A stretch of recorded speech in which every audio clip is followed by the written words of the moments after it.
We'll guide you through how to use a seed in Minecraft. You can follow this in Java or Bedrock. If you find this useful, then consider subscribing and liking the video. So a seed will go and generate a specific world in the game. We'll guide you through both, as I said.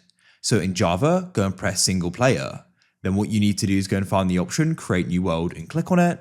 And what you then need to do is go to the top and go and press world.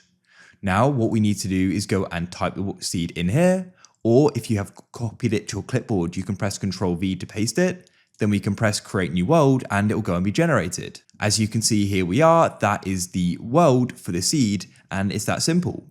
Now, if you want to go and do this in Bedrock, what we need to do is go and press play. We can press create new world at the top and press create new world in the top left. Go and press advanced over to the left here. And at the top, we have world seed. Once again, you can type it in or paste it using Ctrl and V, and we can then press create and it will be generated. If you found this useful, then please consider subscribing and liking the video.